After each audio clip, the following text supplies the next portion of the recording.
안녕하세요. 스마트폰으로 영상을 만드는 방법을 연구하는 삼다칼라입니다. 오늘은 필믹 프로로 배우는 영상 이론 세 번째 시간으로 ISO에 대해서 이야기해 보도록 하겠습니다. ISO라고 하면 단순히 이미지 센서의 감도라고만 생각하실 수 있는데요. ISO의 정의부터 노이즈가 생기는 원인, 그리고 필믹 프로로 촬영할 때 노이즈가 최대한 보이지 않게 하는 적정한 ISO에 대해서도 다루도록 하겠습니다. 그럼 오늘 영상 시작해 보겠습니다.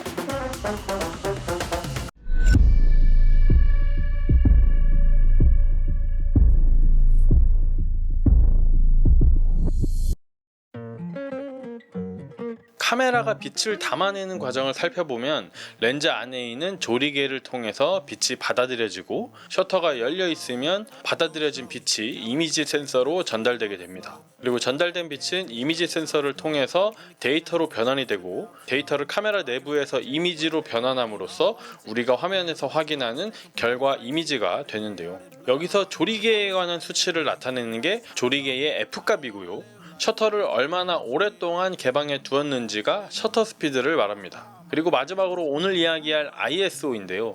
카메라가 빛을 담아내는 과정에서 가장 마지막에 거치는 이미지 센서에 연관된 부분이 ISO입니다.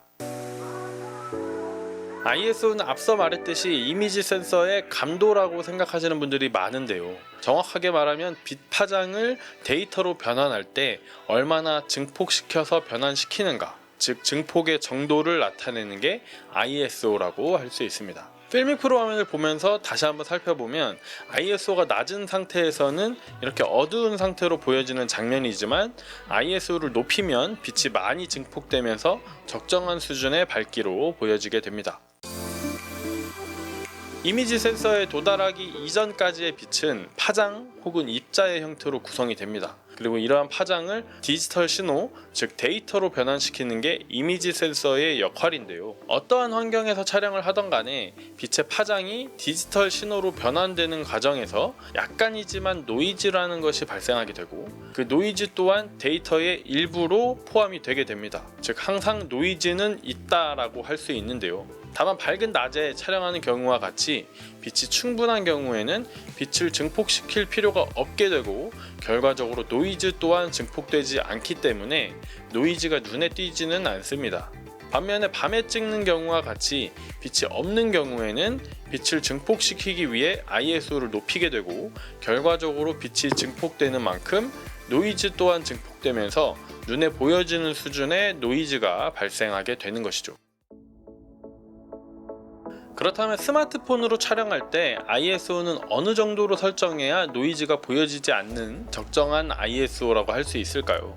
실내 촬영이나 야간 촬영에서는 빛이 없다 보니 적정한 노출을 맞추기 위해서 어쩔 수 없이 ISO를 높일 수밖에 없는데요. 예전에 필믹 프로 튜토리얼에서 말씀드렸듯이 스마트폰으로 촬영할 때는 ISO 500을 넘기지 말라고 늘 말씀을 드립니다. 예시 영상을 보면 우리 집 앞에 나가면 흔히 볼 수 있는 가로등이죠. 가로등 불빛이 비치는 환경을 촬영한 것인데요. ISO가 가장 낮은 34에서는 주변이 아무것도 안 보입니다. 다만 어두운 곳이지만 노이즈가 거의 없죠. 근데 여기서 ISO를 좀 높여보면 빛이 증폭되면서 계단도 보이고 주변 환경도 보여지지만 서서히 노이즈가 생기는 것이 눈에 보여집니다. 그리고 ISO를 계속해서 높여보면 화면이 점점 더 밝아지지만 그만큼 노이즈가 더 많이 보여지는데요. ISO가 높아지는 만큼 빅데이터의 증폭 정도가 커지게 되고 빛이 증폭되는 만큼 노이즈 또한 증폭되면서 이러한 문제가 발생하는 것입니다.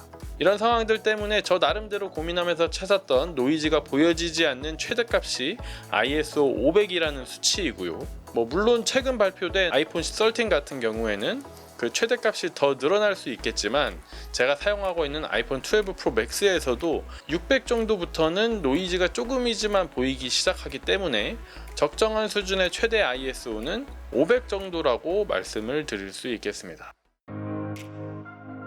오늘은 ISO에 대해서 이야기를 해보았는데요. 이론적인 내용이기도 하고 다소 어려울 수 있는 내용이었습니다만 잘 알아둔다면 촬영하실 때 분명히 도움이 되는 부분이라고 생각이 됩니다. 그리고 무엇보다 제 채널의 구독자의 60% 정도가 필믹 프로 때문에 구독을 해주신 것일 텐데 이왕 돈 주고 구매한 어플을 제대로 알고 쓰는 것과 모르고 쓰는 것은 분명히 차이가 있다고 생각이 되니까요. 10분 안 되는 짧은 영상 매주 하나씩 보시면서 저와 함께 영상에 대해 알아가는 시간을 가지시면 분명히 도움이 될 거라고 생각을 합니다. 오늘 영상은 여기까지고요.